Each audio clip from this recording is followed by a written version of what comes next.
محترم ناظرین، السلام علیکم ورحمۃ وبرکاتہ۔ آج کی مصروف دنیا میں کتابوں کے مطالعے کا رجحان کم سے کم تر ہو رہا ہے۔ ہم کتاب بینی کے رجحان کو تقویت اور فروغ دینے کے لیے ایک نیا سلسلہ کتابوں کی باتیں کا آغاز کر رہے ہیں۔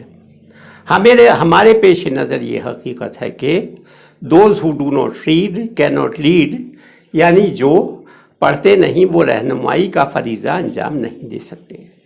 آئیے اب ہم اس کا آغاز شبلی کی آپ بیتی سے کرتے ہیں۔ یہ شبلی کی آپ بیتی ہے۔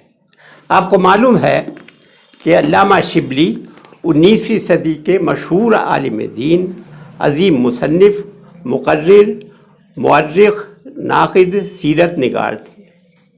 ان کی عظمت کا اندازہ آپ اس سے لگا سکتے ہیں کہ ان کے شاگردوں میں مولانا حمید الدین فراہی، عبدالسلام ندوی، سید سلیمان ندوی اور مولانا آزاد بھی تھے۔ ان کی کتابیں سیرت النبی، الفاروق، الغزالی، سیرت النعمان اور المامون ہیں، اور یہ دارالمصنفین شبلی اکیڈمی سے شائع ہوئی ہے۔ اس کتاب میں 378 صفحات ہیں۔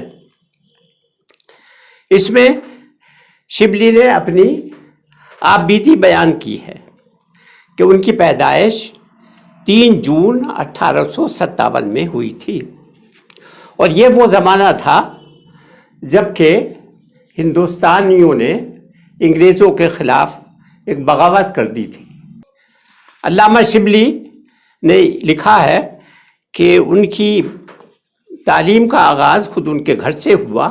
گھر میں انہوں نے عربی، فارسی، اردو سیکھی، اور ان کے استاد محمد فاروق چڑیا کوٹی تھے۔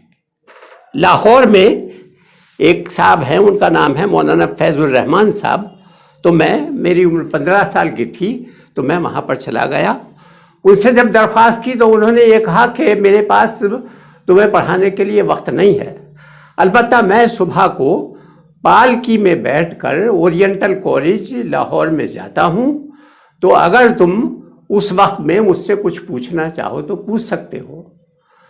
تو علامہ شبلی لکھتے ہیں کہ میں ان کے ساتھ پالکی کے ساتھ کالج تک جاتا تھا، اور ظاہر کہ پالکی والے جو تھے وہ بہت تیز رفتار سے لے جاتے تھے، تو میں بھی دوڑتا تھا، اور اس دوڑ میں جو کچھ مجھے معلوم کرنا ہوتا تھا وہ میں معلوم کر لیتا تھا۔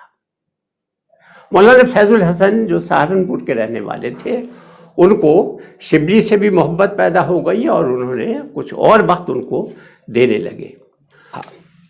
شبلی یہ کہتے ہیں کہ حصول علم و فضل کا جذبہ میرے خون میں سرایت کیے ہوئے ہے، جیوں یا مروں یہ جذبہ باقی رہے گا، تاہم میں اپنی اس معمولی ملازمت یعنی خلق امینی کے بارے میں جتنا غور کرتا ہوں اتنا ہی میرا حزن و ملال بڑھتا جاتا ہے۔ یعنی اس کا مطلب یہ ہے کہ شبلی نے گھر پر آ کر جو خلق امینی کی نوکری کر لی، لیکن ان کا دل اس میں نہیں لگتا تھا، انہوں نے استعفیٰ دے دیا، علی گڑھ چلے گئے۔ سر سید احمد خان ان سے بہت زیادہ متاثر ہوئے، اور انہوں نے اپنی لائبریری بھی ان کو پیش کر دی۔ چنانچہ لائبریری میں گھنٹوں پڑھتے تھے، اور لوگوں کی طلبہ کی تربیت بھی کرتے تھے، اور طلبہ کی تربیت کرنے کے ساتھ ساتھ درس قرآن وغیرہ دیتے تھے اور پڑھتے تھے وہاں پر۔ وہیں پر اس زمانے میں پروفیسر آرنلڈ بھی ملازمت کرتے تھے، وہ ایک مشہور پروفیسر تھے فلسفے کے۔ انہوں نے علامہ شبلی کے عربی دانی اور ان کا ذوق شوق مطالعے کا دیکھ کر یہ کہا کہ آپ مجھے عربی سکھا دیا کیجیے۔ چنانچہ یہ میرے سامنے اس کتاب کا صفحہ 44 ہے، اس پر لکھا ہے کہ مجھ سے عربی پڑھنے اور مجھے فرینچ پڑھانے کا جو وقت پروفیسر آرنولڈ نے مقرر کیا تھا اس میں 1 منٹ کا بھی فرق نہیں آتا تھا۔ ایک دفعہ چند منٹ کی دیر ہو گئی تو اتنی معذرت کی کہ مجھے شرمندگی معلوم ہوئی، اور کہنے لگے کہ یورپ میں وقت کی بڑی قیمت ہے۔ آرنولڈ صاحب نے انگریزی میں لکھی ہوئی کوئی عربی گرامر لے کر چپ کے از خود عربی صرف نو کے مسئلے پڑھنے شروع کر دیے۔ چند روز کے بعد انہوں نے مجھ سے کہا کہ دیکھیے میں عربی عبارت پڑھتا ہوں، کہیں غلطی تو نہیں ہوئی؟ اس کے بعد عربی عبارت پڑھی، ایسی صاف کہ اس کے اندر کوئی غلطی نہیں تھی۔ پروفیسر آرنولڈ علامہ اقبال کے بھی استاد تھے، لاہور میں بھی پروفیسر آرنولڈ نے پڑھایا، اور اس کے بعد پھر وہ انگلینڈ چلے گئے۔ انگلینڈ میں بھی علامہ اقبال کو انہوں نے پڑھایا، اور پھر علامہ اقبال نے بھی ان کو ایک دفعہ چھٹی کا موقع ملا تو علامہ اقبال نے عربی بھی وہاں پر پڑھائی۔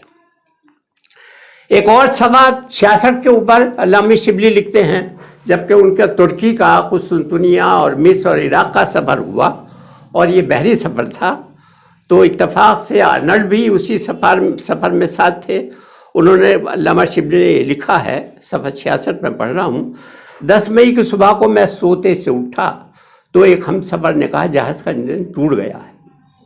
انجن بالکل بیکار ہو گیا تھا، ڈوبنے کا میں چند منٹ باقی تھے، تو میں دوڑا ہوا پروفیسر آرنلڈ کے پاس گیا۔ وہ اس وقت نہایت اطمینان کے ساتھ کتاب کا مطالعہ کر رہے تھے۔ میں نے ان سے کہا کہ آپ کو کچھ خبر بھی ہے؟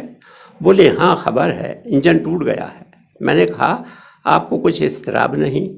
بھلا یہ کتاب دیکھنے کا کیا موقع ہے؟ فرمایا جہاز کو اگر برباد ہی ہونا ہے تو تھوڑا سا وقت اور بھی قدر کے قابل ہے، ایسے قابل قدر وقت کو رائے گاہ نہیں کرنا چاہیے۔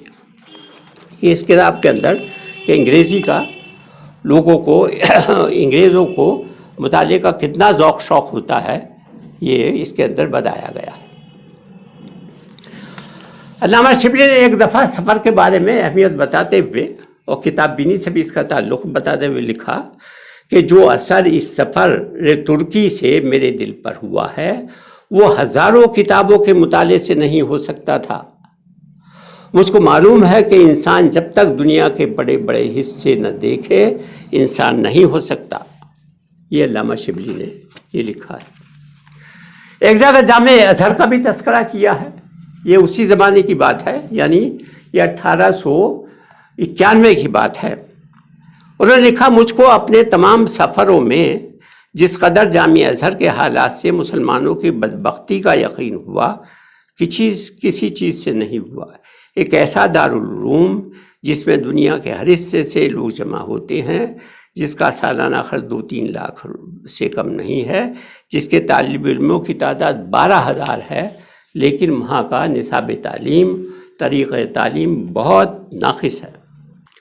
ایک اور چیز اس کتاب سے معلوم ہوتی ہے، اور وہ ہے سن 1900 کی، جبکہ علامہ شبلی کی عمر 43 سال کی تھی۔ ان کی اہلیہ کا انتقال ہو گیا تھا۔ دوستوں نے کہا کہ آپ دوسری شادی کر لیجئے۔ علامہ نے کہا کہ میں بھی اس کے اوپر راضی ہو گیا، لیکن شادی سے 2-3 دن پہلے میرا لڑکا جس کا نام حامد تھا وہ اس کے خلاف تھا۔ اس نے کہا کہ اب آپ مجھ سے ہاتھ دھو لیجئے، اور یہ کہہ کر وہ چلا گیا، اور جانے کے بعد پھر کچھ پتہ نہیں چلا۔ میرے اوپر اس کے اوپر بہت زیادہ اثر ہوا۔ 4-5 دن تک میں نے کچھ کھانا نہیں کھایا، اور کھانا کھانے کے علاوہ بھی جہاں پر عقد ثانی کے لیے جانا تھا ان کو بھی اطلاع نہیں دے سکی۔ 2-3 دن کے بعد پھر وہ آئے، اور 2-3 مہینے کے بعد پھر نکاح ہوا۔ ایک چیز اور انہوں نے علامہ شبلی میں لکھا ہے، اور وہ یہ ہے کہ ہندوستان کی تمام درسگاہوں میں تربیت کا جو طریقہ ہے، یعنی دونوں وقت کسی کے دروازے پر جا کر فقیروں کی طرح کھانا مانگ لانا، یا بڑی معراج ہوئی تو نان بائی کی دکان پر جا کر کھانا لے آنا، یہ کتنی بدبختی کی بات ہے۔ کیا ان لوگوں سے کسی قسم کی بلند خیالی کی توقع کی جا سکتی ہے کہ جو اس طرح کی نظام تعلیم سے پڑھ کر فارغ ہوئے؟ ایک اور واقعہ اس کتاب کے اندر درج ہے کہ شبلی ندوۃ العلماء کے بھی معتمد مینیجر بنا دیے گئے۔ انہوں نے اس کے سلسلے میں بہت کام کیا۔ ندوہ ایک چھوٹی سی عمارت میں تھا۔